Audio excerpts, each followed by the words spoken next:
It's the Sumo Show, the podcast that discusses everything that's going on in Japanese Grand Sumo. Whether you've been steeped in sumo lore since the Heisei era, like me, Stan, or you're a dedicated fan who wants to get deeper into what's happening on and off the dohyo, like our good friend Troy, or you're brand new to the world of sumo and you just want to learn what it's all about, no matter how much you know about the sport, the Sumo Show has something for you. So let's throw some purifying salt into the ring, do a few big Shiko foot stomps, and see what's new on this week's episode of the Sumo Show. So konnichiwa, everyone, and Okaeri. Welcome back to my co-host Troy. How to do? Howdy doody. Yeah, I didn't realize that I started that. I clapped my hands like right in front of my mic. I was so excited. Yeah, well, I didn't even hear it, but I did feel the excitement. Yeah, I was like, it's a Sumo Show. Oh, don't do that. Yeah, we're back. Here to talk about the Natsu Basho. No, it's not Natsu Basho. It's the Natsu Basho. At the Oki Boki Koki Kakigu. The Natsu Basho, the Summer Grand Tournament. The Koki Ganbam Kakilu. It's really funny because it's this being labeled. I mean, it's labeled as the Natsu is summer. It's the summer tournament. Yeah, but it takes place in May, which is really not summer. Yeah, I was going to ask. So we talked about it a while ago, but way back in the day, I'm like, why are we? I believe that I think the Natsu Basho was my first Basho. No, it's your second. It was your second. Second, okay. Yeah. Let's just say it feels early. But yeah, my question is, why? Why are we off so drastically? So the tournaments, the out of town tournaments are named out of the cities that they're named after the cities that they're in. Right. And the tournament that takes place in the middle of summer in July is in Nagoya. And so they want to call it the Nagoya tournament. This is a little weird because the one last time, the one in March, was the Osaka tournament. But yet they mostly will call that the Haru tournament, the spring tournament, even though it's also called the Osaka tournament. So you'd think that they just do the Nagoya one and also call it the Natsu. Yeah. But they needed a name for the May one. And spring was already taken because it's in Tokyo. And the ones in Tokyo are the Hatsubasho, the New Year's tournament, and the Akibasho, the fall tournament. And the other one is just in Tokyo in May. And spring tournament was already taken by Osaka that didn't want to give it up. Interesting. So they went with summer. So okay, well, this is a summer tournament. What comes after the spring tournament? The summer tournament. Okay. Interesting. Very interesting. I think what's even more interesting is the Ryogoku Kokugikan. The Ryogoku Kokugikan? Yeah. The place, the home of sumo. That's right. The building in the Ryogoku section of Tokyo where the tournament is held whenever the shows the Basho is in Tokyo. That's right. It looks a little bit like this. Yeah, it looks exactly like that, in fact. Yeah, pretty cool looking. It's very I suspect it to, at some point it's going to take off and join the mothership. But yeah, very cool. There's I think I read somewhere that they're working on the plans for the building to replace it. Yeah, we talked about that. Yeah. There's that's where the Sumo Museum is too. Yes. Yeah, and they talk about they're last we really got into this, I think it was betwixt the Basho discussion. A while ago, yeah. Yeah, it was some time ago. Yeah. Did I robot? No. Okay, good. But yeah, we, they mentioned that was the case, but I didn't dig any further. I suspect that. Right. No, I think it's aiming for some time in the early 2030s to have a building ready to go, because this one was built in the late 50s or early 60s, if I remember correctly. And it was the Kokugikan, the national sport building, there was another one in a different section of Tokyo, which is why this one is known as the Ryogoku Kokugikan, because it's the sporting center in Ryogoku. But the old one's been torn down, so it's now the only Kokugikan. Yeah. But it keeps that name anyway. Yeah, Kind of like because it was damaged by we a were just bomb. talking about. Naming gets weird, and they just stick with it. Sure. Well, I mean, we do the same thing in other ways that would strike people as culturally bizarre. But it looks like the one. Okay, so there was a building. It was damaged in World War II. Yeah. And then this is a replacement. It looks like I'm reading right now the tokyocheapo.com, which is where I go for all my facts. Okay. And you should too. Yeah, I hopefully this is correct. But they were talking about that the prospects for a replacement look remote. Well, it's hard. It's a hard, and one of the things is so many of the Heias have moved into Ryogoku. Right? Yeah. Ward is now filled with sumo everything, and you would really kind of ideally want to keep the Kokugikan in that section. Yeah.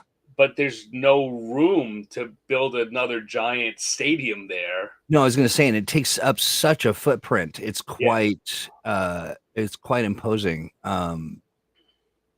Yeah, interesting. Very interesting. But on the other hand, the building is now 50 or 60 or 70 years old, and it needs replacing. Yeah, and it was so it looks like so it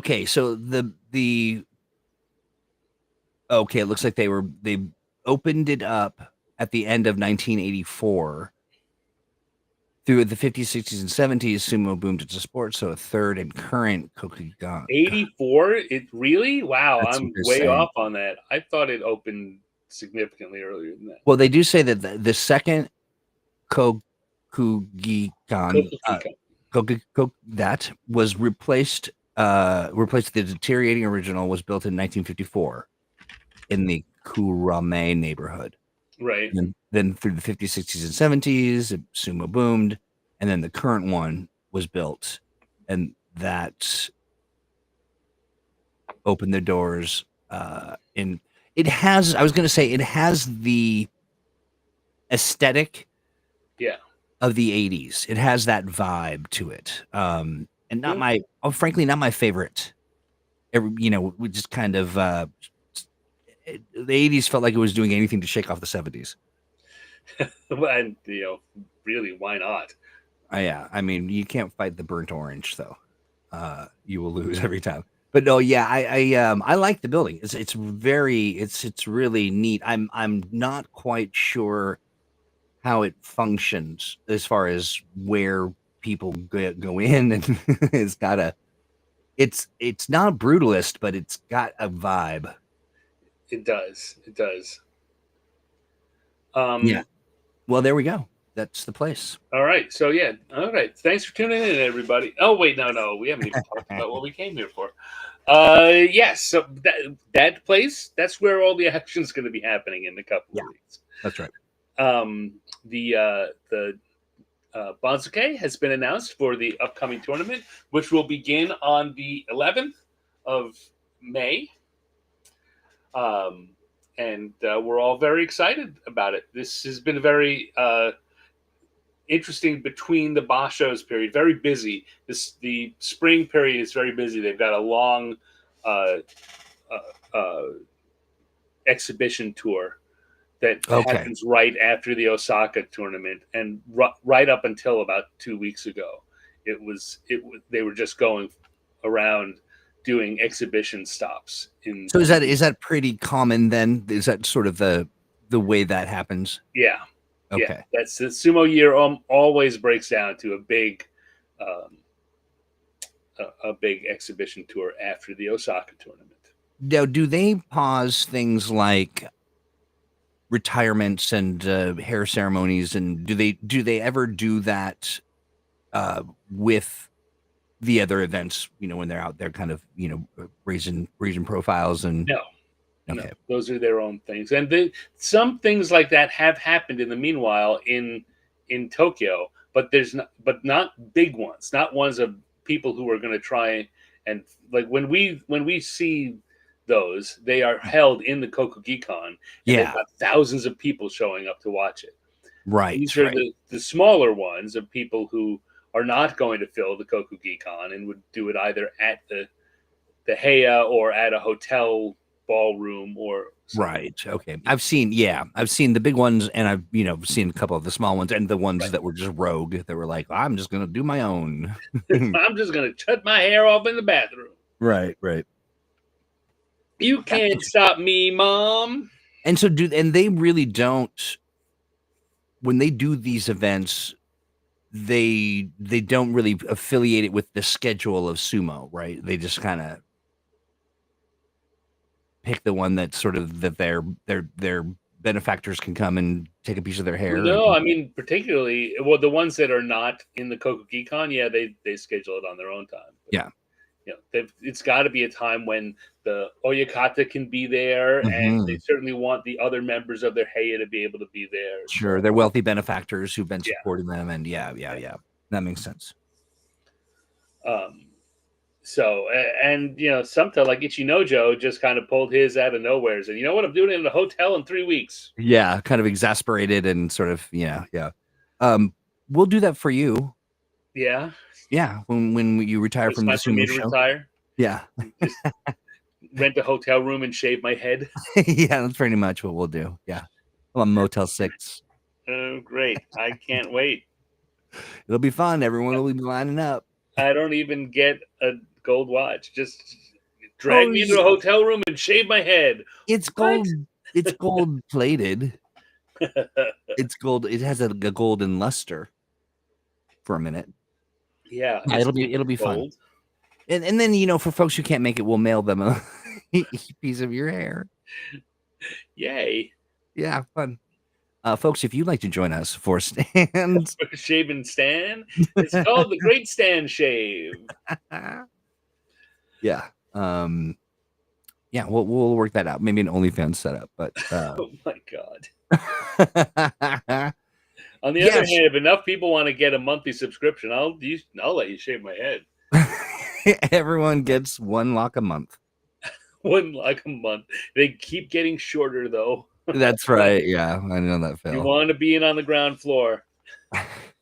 Right. Cool. We'll save that for our other podcast. Shaving Stan. Shaving Yaks with Stan. Okay. So, any big news that came out? I suppose outside of the breakneck pace of. Well, I mean, there's lots of people with little minor injuries and people doing well. Hoshoryu has been healing up. That his elbow was still giving him problems. He seems to be doing very well. He's in fact very recently on the training this week. He's just been kicking butt. Okay, good. Which is looking good. Ono Sato, after doing very well for a while, took about a week off for an unexplained reason. He wasn't feeling well, is about all they said. Okay. But when asked directly, his Oyakata basically said, no, he's not injured. Maybe he has a fever. I don't know. But he's not here today. And he came back. Yesterday was the All Stables exhibition in front of the Yokozuna Deliberation Council. And Onosato looked kind of lackluster, according to him. I wonder what's going on with him. He, in interviews afterwards, was saying that he felt that his upper body and lower body just weren't in sync. Okay. Is that a diagnosis? Is it a thing that like a leaky gut? He's got to get my upper body and lower body to talk to each other. That's an important part of just every day. Yeah. Yeah. But Interesting.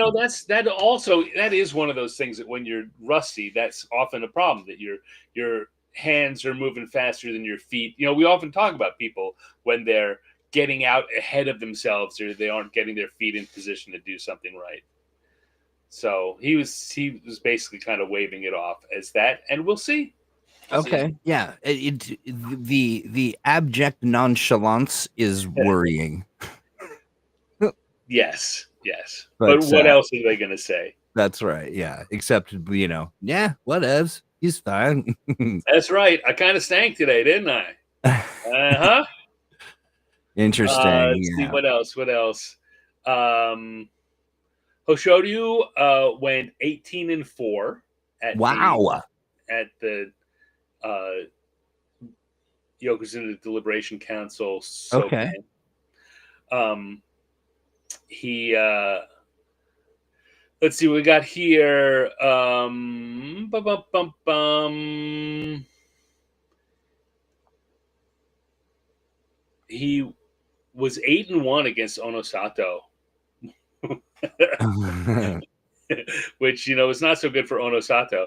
Apparently, so the sumo chairman, in being interviewed afterwards, was saying that Onosato, he looks like he only shows up for the first fight in his warm-ups. He doesn't stay focused and fight as hard.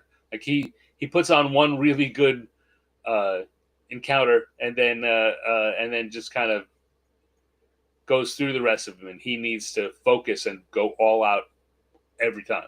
Yeah. He went Hoshoryu went 7-3 against Kotozakura. So Kotozakura looking better than usual against him. Now, so is this the scoring of the event with the YDC? Yes. Yeah. Okay. Got it. So yeah. Very interesting. Yeah. It's that event in itself is kind of a curious thing, because it could be private or it can be public, and this one was public, right? Yeah. Well, usually the YDC one is public. Usually. Oh, But okay. sometimes it's not. And Well, that's what's interesting is they say, I'm reading Japan Times, and they said normally held behind closed doors and accessible only to members of the Sumo Press Club, the Yokozuna Deliberation Council, practice known as Soken in Japanese, is occasionally open to the general public. Maybe yes. No. Yes, it's not always open to the general public. Usually we get to see it. It's not a secret what's going on, but it's not open to the general public. And this one was. You could just show up and for free and watch it. Apparently, about 5,000 people showed up. Yeah, that's what they say here too. Oh wow, the building, the Kokugikan, can hold 11,000 people. That's a lot. Yeah. Of people. So it's about half full for a couple of hours of practice. Yeah, and it's free. Yeah. That's something that's really fascinating. That's a pretty neat situation. It is also, again, very interesting. I hear a shadowy secret organization comment coming up here. That's exactly where I was going. Dang it, you beat me to it. You got a tone of voice. I do, yeah. My sus voice, yeah. Well, we'll see. We'll see. Maybe in this Basho we'll uncover some stuff about the YDC. Yeah, maybe we will. They got a new leader. The old guy retired after the last tournament. Yeah, I read that here. No doubt. Maybe he'll take the secret shadowy organization in a new direction. Maybe he'll lead it a little more public. We've got to he's going to dive deep into the shadows, and we'll never see him. Right. We got to find the man who left. You'll never find him. He's been disappeared. YDC will never let him be seen again. That's right. He took to the tallest part of the Kokugikan and flew it into space. He's right. He's in the tower. Right. He's in the tower. He's he's trapped up there. Right. All right. Hey, Yes. let's look at the Banzuke. Yes, let's do. Okay. So if we come over here, we can Hey, there we go. see the Banzuke. This is the ranking chart, how things stand going into this tournament. Of course, we got Hoshoryu, our one and only Yokozuna, who, by all accounts, is starting to look every bit the Yokozuna. He's winning all the time in all these practice things. He's stepping out and taking charge and doing a lot of the ceremonial stuff and training of the younger guys. And Okay, good. it's great. It's Now, great. here's a question for you. Did you? Because I did not, and I do stop by and try to keep tabs on what's going on, between the Bashos with the communities, like the Reddit community and stuff. Did you hear any talk, like, sort of negative feel or vibe about Hoshoryu? No. I mean, right after the tournament, there was a kind of. I got the feeling there was a lot of.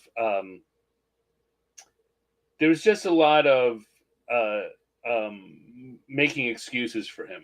It felt to me like a real deep embarrassment that people were not embracing, you know what I mean? Or making kind of it became it felt defensive. Yeah.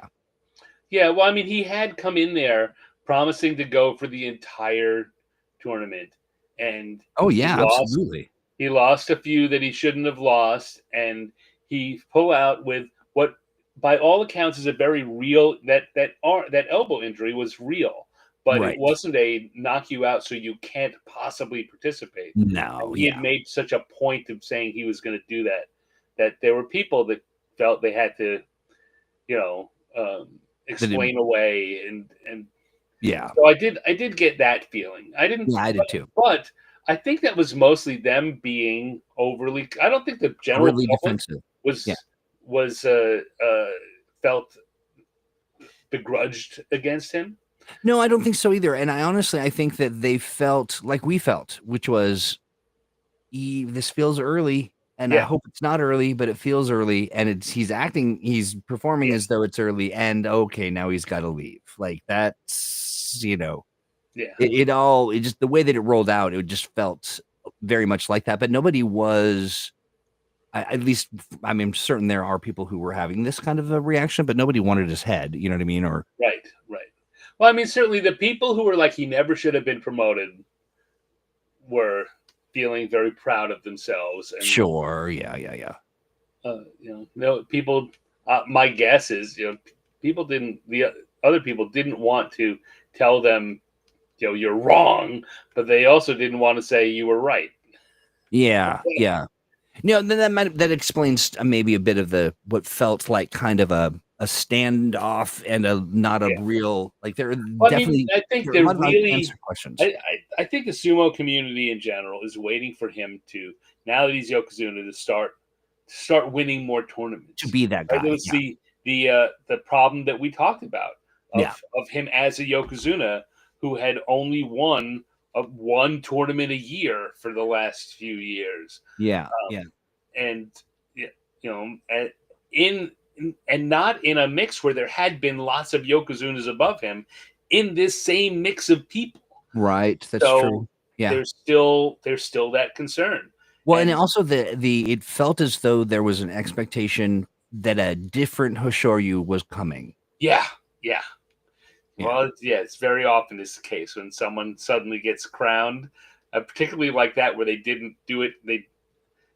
It seems like he's taking a leap, a step, not necessarily a leap, but a step up. They want him to look better. That's right. Yeah, that he's a transformed person by the loftiness of his station. But that in itself to me just felt a little. There's certainly a lot of pressure, but given the track record, that's kind of untenable. It almost feels as though it was inevitable that we were going to come to this.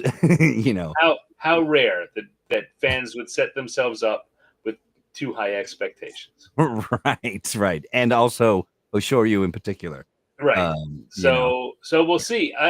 my worries have only been minorly assuaged. I Mm-hmm. still worry that he's going to perform the way he performs, and Yeah, yeah. and uh, I think if his elbow is healed, and given how strongly he performed in the exhibition tour this time, uh, I really hope he comes out and is strong and dominates this tournament. That he doesn't have his Yeah. same issues where he loses once or twice in week one for no good reason. With a petulant reaction at the end of the, like that whole thing. He Yeah. he can't do that. And Well, it's so funny. I mean, we talked about this before. yeah. It's his reaction is the same as it's always been, but we used to look at that and say, look at that noble chin, even in defeat. He's standing there with his chin up high. And now that he's Yokozuna, we're looking at him going, look at him being all haughty, even when he lost. Yeah, Hang yeah. his head. So funny. I mean, he definitely, his reactions are some of my favorite when he Yeah. loses, because he's just like, wait, what? Yeah. How can this be? I've been Yeah. robbed. But again, the last year or two before this, that was one of the things we really liked about him. Yeah, definitely, for sure. But there is a change in that regard. He can't be that Yeah. sort of petulant what, Yeah. Yeah. But yeah, this is so yeah, I'm interested in seeing how he's going to do. It is certainly going to make for some good sumo. Yes. Yeah, so there's our Yokozuna, and in our Ozeki rank, we've got Onosato and Kotozakura, who we've talked about already. Onosato, who won the last tournament, if he wins this tournament, or probably if he goes 14-1 and loses in a tie break, maybe he can get promoted to Yokozuna. And he would do it. He would set a record for having done it in the fewest number of tournaments. So Right there's on. an all-time record on the line for Onosato. If he can shake off whatever bothered him this week, if he can get his training back up, Get his top side aligned with his bottom side. yeah, if he can get his arms talking to his legs or whatever it is. Whatever it is, yeah, whatever. It's nipples talking to his knees. I don't know. Where the breakdown in communication is. It's probably nipples and knees. Yeah. Yeah. Kotozakura, word is that he's looking super sharp too in training. We've seen that before from lots of people where you look That's right. super sharp in training and then we've been hurt before. Not quite right at the tournament. But the head of the Sumo Association had very good things to say about him and how he was doing, and that he the main comment he had for him was that he needs to be a little more aggressive at the tachiai and just take charge and drive forward all the time instead of being quite as he's very comfortable that he's got the answers and he doesn't always take the tachiai to force his control of the match on his opponent. Got it. Interesting. So we'll see. You never know too when they start to speak like that in front of press. You don't know if what they're saying is an actual thing that they're saying or some kind of coded message to the wrestler to you're pretty sure it's a coded wrestling. It's coded message no matter what. That's true. It's to somebody somewhere, but yeah. But that's interesting. Okay, all right. Well, that's I know that we're going down the list here. Did anyone do particularly poorly? Well, after we do this, I've got Fred Pinkerton's. Oh, hey, good. For us to look at. I know, friends, you like those. I do indeed, and friends, you could get Fred Pink's data as well. We kind of puts it out there for you in various formats, and you can check it out at isn't it at fredpink.com? Fredpink.com. Yeah, go there. Yeah, we'll talk when we talk to it later. I'm going to bring some points up because he didn't just put this chart. He put a few different charts up this time. Oh, nice. Good ones. Great. Yeah, we love that. Anyway, yeah. So that's our championship level. Hoshoryu, Onosato, and Kotozakura, like it always is. So we're looking at Hoshoryu trying to have a dominant Yokozuna performance. We got Onosato looking to try to get a second win in a row and get a promotion to Yokozuna. And we've got Kotozaka that's still trying to get his first win. I don't think he's got. Did he win one? I don't remember. But he's a guy who's everyone loves, and he's just got to put it together. He just got to do it. Yeah. Down in the Sanyaku, we've got Daisho and Kirishima are Sekiwakes. Daisho, wow, what did I get that? I just smashed them together. You just smashed them together and Sekiwake. Daisho is on a potential Ozeki run if he can have a couple of good tournaments. If he has a great tournament this time, he might get a promotion. But if he has a good double-digit win tournament this time, he can make a run for it in the summer.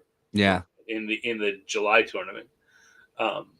Kirishima coming back from all those injuries, and apparently he hurt himself somehow again this week. No, Kirishima, what did he do? Unclear, but something happened that made him not show up for practice for a day or two.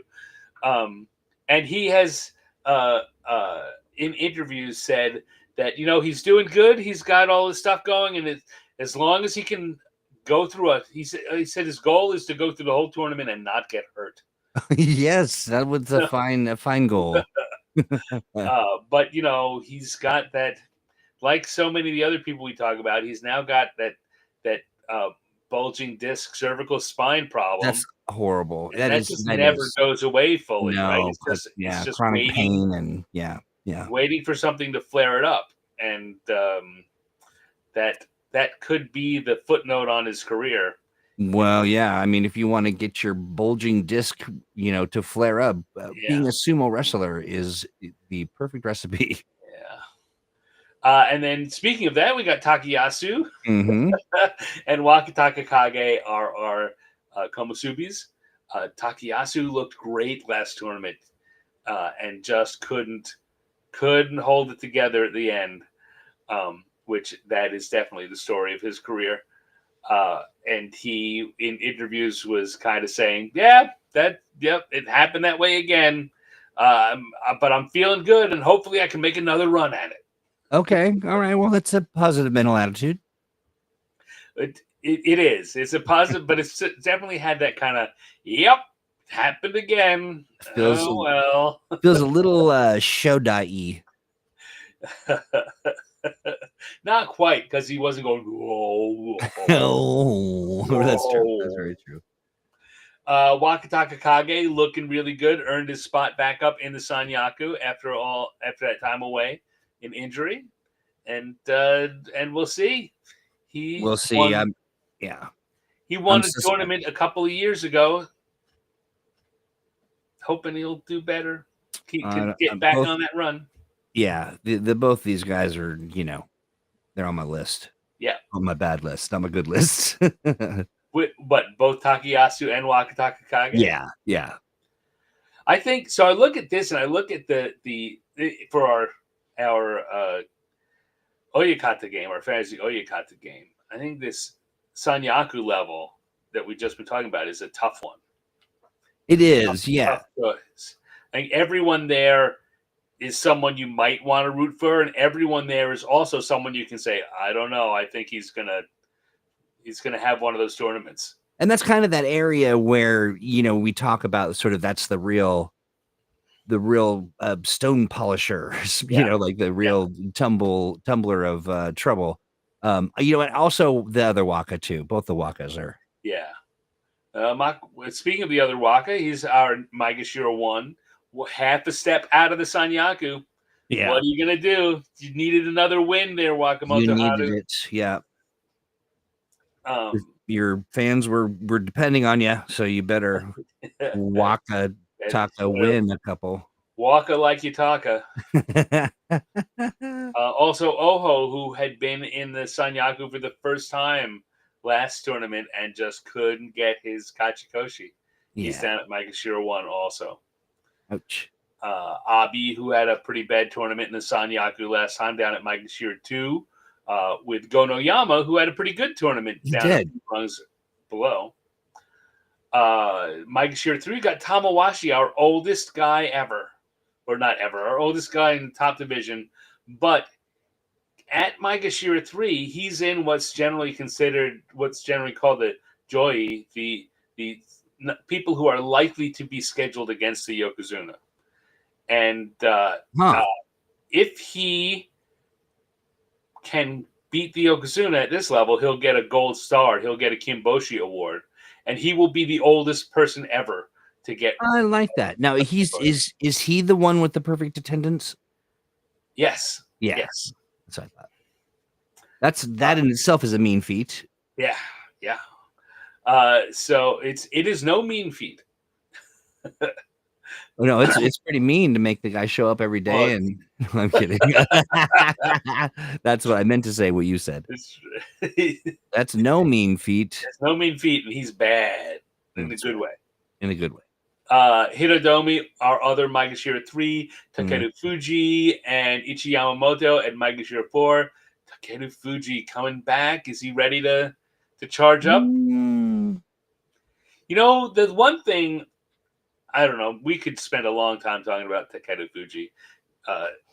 He's so interesting because that one tournament last year, the one that he won, he came storming up and blew everyone away. Yeah. And and you and I were talking about it. I was saying the question is, like, no one expected him to do that, but if that's all he can do, how long is it going to take people to figure him out? And what's going to happen then?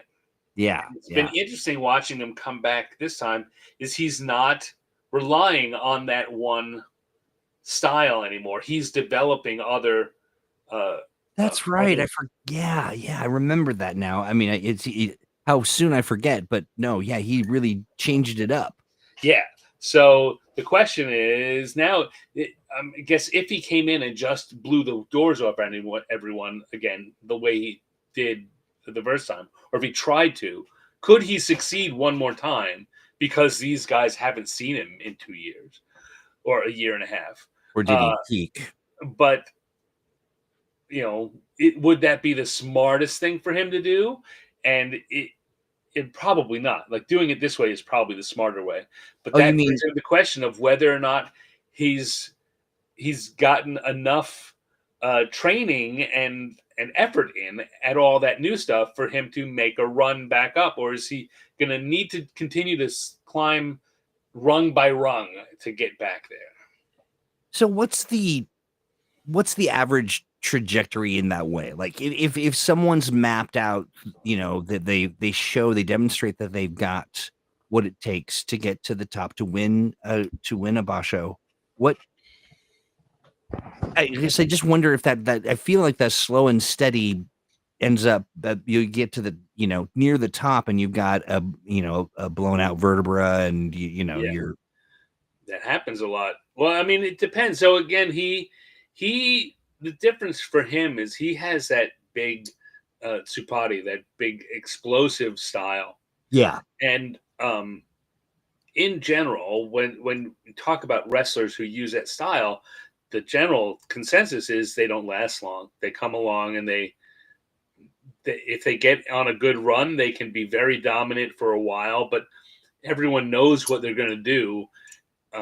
It's very few of them are as good at it as Taka Keisho was, who had just the one style, but was so good at it that he held on up there and became an Ozeki and held on as an Ozeki until the injuries dropped his feet out from under him. Right.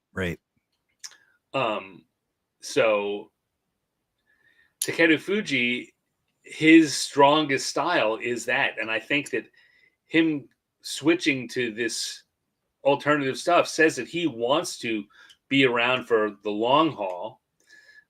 It will be questionable. It's uncertain as to whether or not he can get all those, another one or two styles of sumo or packages of tactics that will perform at that level, or if he's got one A game, which is the Tsupari, and two B games, in which case he's probably going to live here in the middle to upper Maegashira range, because he won't be able to do good enough against the top guys, tournament in and tournament out. So that's the kind of tournament that I'm going to be in, which is sort of, really trying to dissect that the possibilities and really look at sort of the Rikshi's performance, juxtapose it against any sort of injuries, and I'm really trying to wrap my mind around that finer sumo thing, and get a kind of an understanding of the base, what happens to people, because it's I guess you could maybe call it the meta or the sort of, but that's where I'm at. So I expect a lot of those kind of questions. All right. Well, those are fun things to talk about. So yeah, absolutely. Also at Maegashira 4, we got Ichi Yamamoto, who, as we know, is is a favorite wrestler of our good Italian friend. Oh, Dumpace? Dumpace. Yeah. JJ Dumpace? Yeah. Yeah, he loves him some Ichi Yamamoto. He does, yeah. Maegashira 5, we've got Uda and also Chiyashoma. Okay. Uda back hanging in there, getting right on the edge, right where I think he wants to be. Yeah, he kind of lives here, right? Yeah. This is about the level that he belongs. That he could hold Maegashira 5, I think. The problem is he does so well at it sometimes that it launches him up the Banzuke, right, where he then has to lose, and very often then drops him down, the yeah. But I think this is about the spot where if we just place people where they belonged, I think Uda would live about here. Yeah, that makes sense. Chiyashoma, who had his highest ranking ever last time, another older wrestler who's doing best of his career, showed that it's about peak. Yeah. But he didn't do terribly, and he could still do. I don't know. He needs to continue to do the best sumo of his career to hang on here. But he could. He's been on a good run the last half year. Right. So that's our upper Maegashira. Let me scroll up a bit so we can look at our middle Maegashira, starting at Maegashira 6. And we have Oshoma and Tobizaru. Flying Monkey drops in there. Yeah. He, I think, had a little bit of injury during the tour. It wasn't something that stopped him entirely, but I seem to remember reports of him taking it easy for a couple of days. Okay. I don't. On the other hand, since I can't remember details, I may be making that up. Yeah, I don't know. Yeah, much like AI. Sometimes Stan can be wrong. Right, sometimes I hallucinate. That's right, he hallucinates. Maegashira 7, we've got Haku Oho on his way back up from that whole shoulder injury, kind of, in a similar trajectory to what Takakeisho or Takeru Fuji has been, right? Having excelled all the way to the top and then gotten injured right away, so he didn't even have a chance to test himself. He's been moving slowly back up. And I'm glad of it. I think that's good. I've still got very high hopes for him in the long run. Churanumi also at Maegashira 7. Onokatsu getting up to Maegashira 8. He's that guy who was the number one competitor to Onosho when they were in college. Yeah, that's everyone right. was expecting him to come and explode onto the scene. The nemesis. Yeah. And he really didn't stumbled on his first try, but he seems to be getting the hang of it, and he had a Okay. really good tournament last time, and is now up to Maegashira 8. With Kim Bozan, one Rikishi from Kazakhstan there. Maegashira 8 also had a pretty bad tournament last time. We always talk about one of those guys that the sumo intelligentsia had pegged for doing great things and just never seems to do great things. Right. Yeah. Yeah. So, and last time he was ranked pretty high and just kind of stumbled around and had a pretty bad tournament. And now back to Maegashira 8, where hopefully he'll have a good tournament again. I hope so. Yeah. Next on Maegashira 9, we've got Ao Nishiki, the new Ukrainian Rikishi. Okay. Who had his first tournament in the top division last time, did so well that he leapfrogged Shishi, who we'll see is only down at Maegashira 11. So this he has now become the best Ukrainian wrestler over Shishi. Can he hold on to it? He's another guy this is his first time coming up. So he's fighting all these guys for the first time, and there are two extremes to how that goes. One is that you surprise them because no one knows your stuff, and then they learn it, and you've got to earn your right to stay there. Right. Yeah. The other is you've gotten so high, and they've seen all your videotapes, and they know your stuff, and they're just going to smack you down, and you'd better learn some new stuff. Yeah. Yeah. Exactly. So it's only mid Maegashira. I don't expect that to be too extreme, but this is certainly a level he's never fought at before. Well, I'm interested. I'm going to be interested in seeing what his Ukrainian idol stance animation will be. Yeah, like Shishi, it should be something, right? Like, aren't the Ukrainians? Oh, you mean like Shishi's butt wiggle? Yeah. That's sort of standing there, sort of. His little dances, his little Eastern European dances. I watched it again, and that was just, it was something else. People were, quite offended. Yeah. Normally I'm like, oh, come on, you stick in the muds, but no, it looks like it was very curious. An interesting choice. Well, yeah, I mean, there's a long history of different Rikishi. Like all athletes, their signature. We talked about this last time, right? They're superstitious and they're trying different things, and if it seems to work, they'll do it a little more, or they'll push it a little further, and they wind up doing these things that suddenly get into very recognizably weird. And I think it seems to me that's what the Shishi butt wiggle was all about. Yeah. And in sumo, if you get too weird, they will tell you, stop being weird. Stop being weird. And they clearly had to talk with him because he did stop doing that. Shishi, come here. If you stick your butt up there like that, we are going to beat your ass tonight. Exactly. Yeah, very interesting, very funny, but look forward to seeing what the new Ukrainian brings to the dance party. It'd be great if he had some kind of like Batusi that he did. Right? Don't you think? Yeah. I'd love it. Yeah, that'd be funny. There, Maegashira 8 or Maegashira 9 alongside him is our good friend Murori Fuji from Shizuoka Prefecture, where I lived when I was there. Nice. And littlest guy in the division. So, he's back up again after, like little guys always have that problem. And once everyone figures out the tricks that you're doing, you got to find some new tricks, or they're just going to shove you around. That's right. Yeah, they'll quickly have figured out your puzzle. Right. So I'm hoping that he's got some new puzzles, because I love watching him fight. Maegashira 10, we got Meisei and our favorite Seabream, Shodai.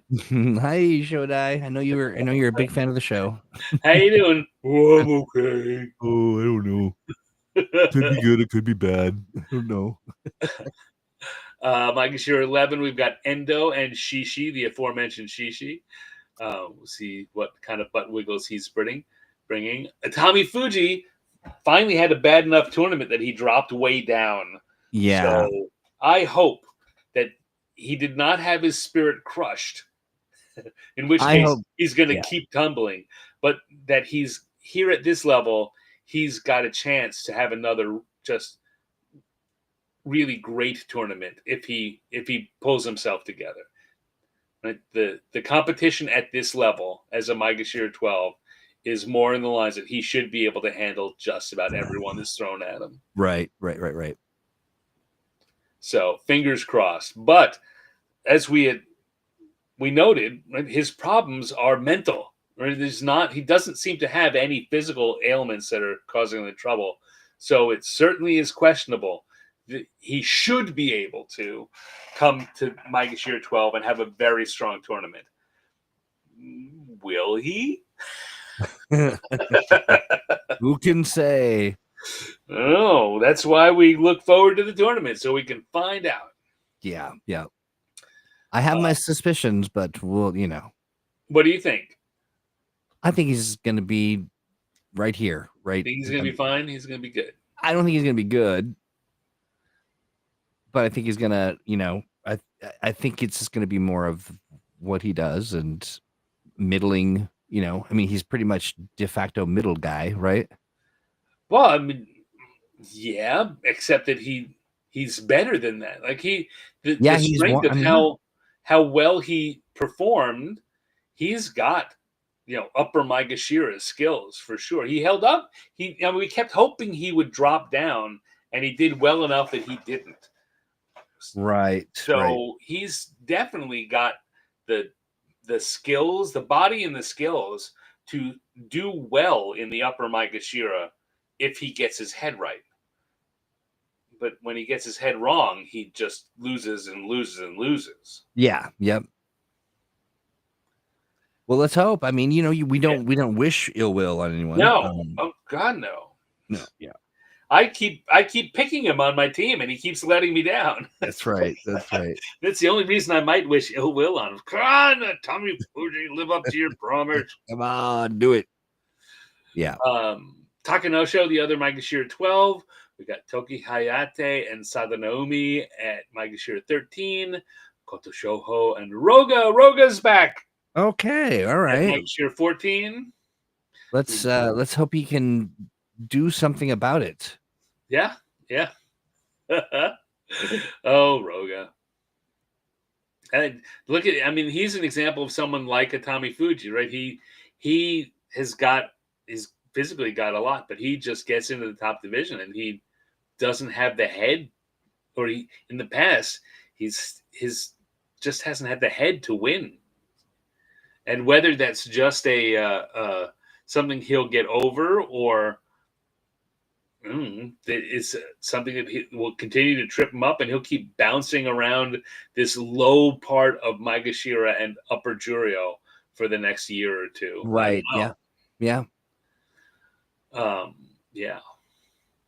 Ryuden and Shodan Naomi, your favorite person to say? They've been replaced by the Kokugi-kan. Well, you want to see Shodan Naomi in the Kokugi-kan. I do. That's exactly what I want to see. The Ryo Kokugi-kan with Shodan Naomi. The week when you can say that sentence right, you will have leveled up. Yeah, exactly. And I mean, I'm being a little tongue in cheek, but it is a lot of it's a mouthful. It's a mouthful. Yeah. A lot of U's, a lot of K's, and then Shananomi. Yeah. At Maegashira 16, we've got Kaio, who's a new wrestler from Okinawa. I was going to ask about him. Yeah, I saw that new face. Fresh new face. Yeah. He looks like a little turnip, fresh off the. He's a cute little Okinawan guy. Doesn't he look like it? Yeah. And Nishikigi, who I think is, he seems to be. I think his career is crumbling out from under him. No. I don't. It's part of it's physical. I don't know what it is. Every wrestler kind of hits a point where they just can't do it. They just can't keep up anymore. Right. I hope I'm wrong for his sake, but that's what I see in his performance in the last half year or so. He's kind of riding the line to decline. Yeah. That's Tamashoho is Mike Shear 17, along with Asakoryu and Tochitai Kai. Another fun one to say. New guy for the first time. Tochitai Kai. He's a mid-sized to smaller wrestler, so I don't know how well he'll do up here, but he's very fast and very aggressive. nice. Let's see. Well, when we look at the Fred Pink list, we will see some of the names we didn't see, people who have dropped out here. Yeah. But the biggest one, to my mind, is Mitakeumi. You notice we did not say Mitakeumi. Former Ozeki Mitakeumi has dropped down to Juryo for the first time since 2015. Ouch. Yeah.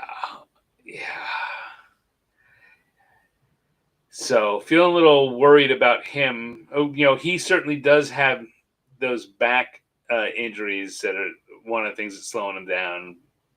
He had a shoulder injury that's slowing him down, and he just doesn't seem to be bouncing back from it at all. And I worry about him and his career. Let's say after 10 years in the top division, if he can't hold on and make another push back, I think he may be getting ready to pull the plug. Poor guy. I hope not. I'd like to see him come back again, but sometimes it's that time. That's right. Yeah, and honestly, we are kind of dealing with actual real humans who just also happen to be So a lot could be going on there. Another guy that I just heard some bit of news on, listening to Chris Sumo's YouTube channel. Another one I highly recommend people subscribe to. Hokuto Fuji, who we've always been worried about his hair causing him to retire. It stresses me out, honestly. Yeah. Well, he his sumo has let him down. He's dropped down to Juryo and is not doing great down there. And he just got his elder stock. He had elder stock, which he was lending to someone else. Yeah. So they just this week announced that the guy he had been lending his elder stock to has bought some other elder stock and returned the original ones back to Hokuto Fuji, which could be a signal that this is the time. Like if he doesn't do well this tournament, that this will be the time. So we'll have to wait and see. I mean, he's in Juryo. We'll have to make an effort to keep an eye on that. But it's giving me stronger feelings that we're not going to see him in the top division again. We've seen the last that guy smacking his own face and stomping his feet. Right. Yeah. So there we go. That's our Banzuke. Very interesting. Now, yeah, it is very interesting. The Fantasy Oyakata game is up now. Fantasy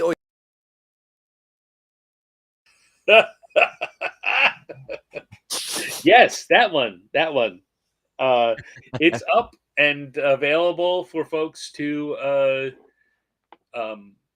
partake of. Let me see if I can grab. Yeah, let's get that link. And folks, remember, waiting till the very last minute to get this done is just it's a real hardship. Why would you do that? Don't do it. Don't do it. Be that guy.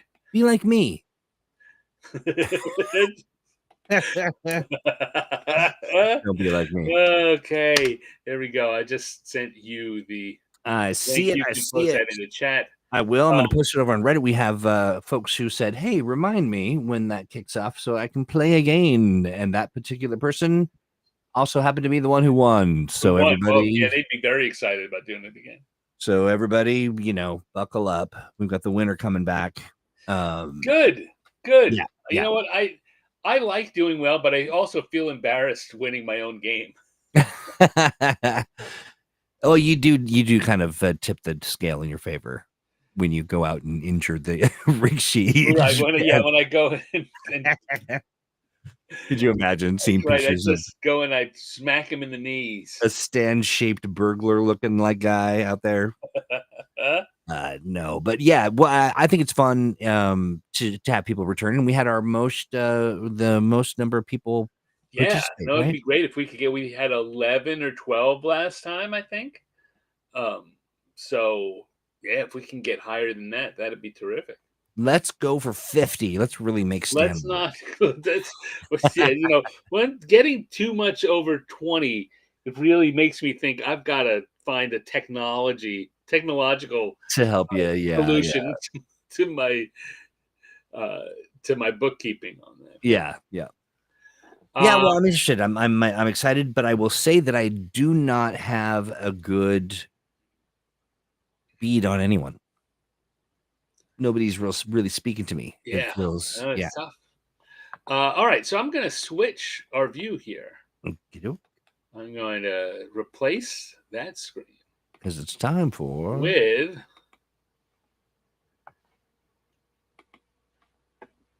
a Fred Pink screen. Nice. We love this very much. And what we're looking at here is the last The last two tournaments and the yeah. current Banzuke. Yes, and kind of gives you a little history on how people performed, whether they went up, whether they went down at a Yeah. precipitous Mitakoumi, way. Yeah, it's fascinating. It is. It's sort of. I feel like we go interdimensional when Yeah. we look at it like this. Yeah. It's so much just being able to see those lines and what they Uh-huh. tell you about how things are going. I mean, look at the two sets of lines. How what huge changes we had between the last two tournaments. And this one's a little more organized. We didn't have as many extreme performances. That's right. Yeah, and we've kind of figured out when you see a lot of chaotic top to bottom movement that the Basho is a little unhinged. Yeah. And the problem is when you have that happen, when people jump up too high, then you're going to have another chaotic uh, tournament, and you wind up having two or three in a row that have that people going up, people going down. Look at that That's right. Yeah. crazy spinning wheel. Who did we have that was the most? Is it Takayasu? No. The I'm trying to get biggest, the steepest. It looks like it might be steepest drop is probably no Takayasu. improvement. Is it Churanaumi? Steepest improvement is probably Churanaomi. Yeah, that's what it Right, looks like. he was 11-4. Well, so was Aonishiki. Aonishki's for some reason Aonishiki uh, is half a step lower. Yeah, yeah. Huh. Unexplainable for exactly why, but he got half a step less less reward. Yeah, And interesting. Kim Huh. Bozan got in his way. Yeah, Kim Onokatsu. Bozan blocked him. Yeah, that's kind of what it looks like. Yeah. It's really fascinating because I also think that this is it's a look into as these are created, you will see kind of the sort of people are plugged in based on sort of the performance plus this X factor of what they, Yeah. sort of the it's fascinating to me. I feel like it's kind of a language of like opinion about where these folks are and what role they may play in the next Basho is very fascinating. Yes, yeah, and it's really good to be able to look at see uh, the numbers to go along with it. Yeah, yeah, absolutely. So I'm tracking like if you look at uh Nishikafuji, sorry. Nishiki Fuji. Yeah, Nishikafuji. That's an interesting trajectory.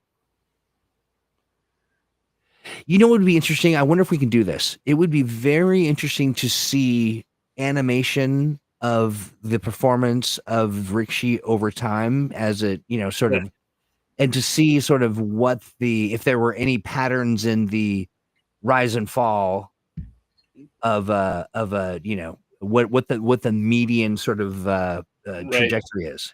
Well, so that brings me to one of the things I mentioned earlier. Yeah. One of the files that Fred put up. Oh yeah. We always wish that he'd put up a file that shows more than just that combines these informations over the course of a year. Yeah. Which gets to be a big long mess to look at. Oh yeah. But he put up one which is everything from I want to say 2015. Oh wow. 2015 until current, all in one document. Now it's not a single wide document. It's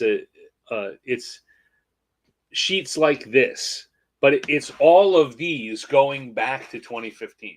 Wow, that's incredible data to have kind of there and like Yeah, that. yeah.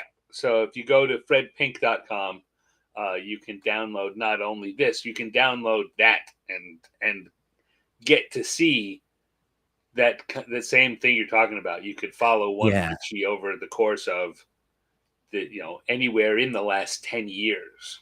I'm going to look into what we might be able to do to have that kind of a visualization to kind of see the progression animated, and then certainly beyond my scope. I can barely balance a checkbook, but this it's fascinating to look at.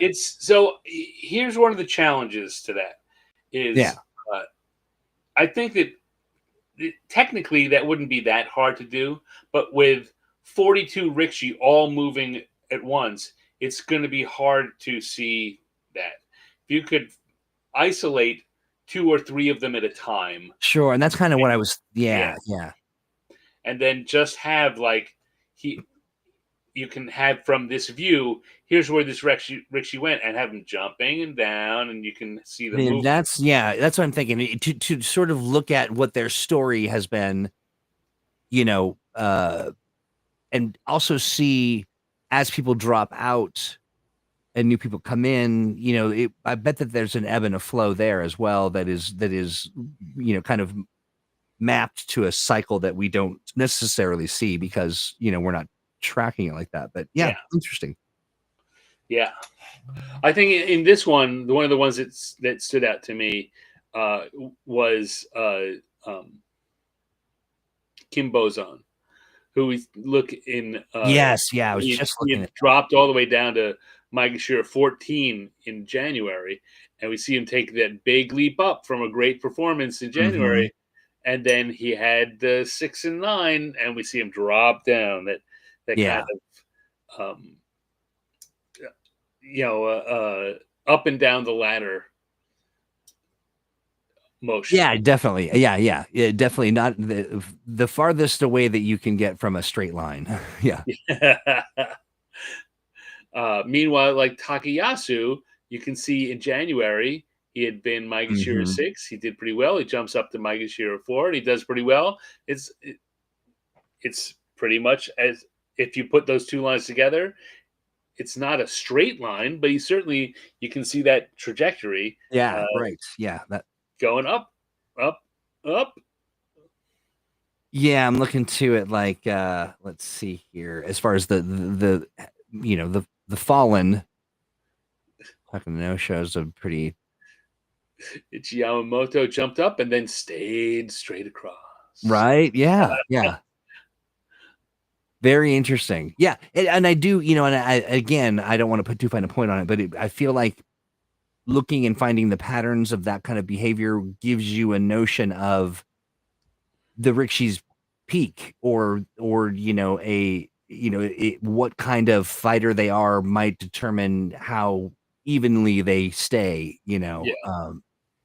Fascinating. I always find the red dotted lines that are almost straight across. Like in this case, both Ichi Yamamoto and Ura had losing records and stayed at exactly the same rank.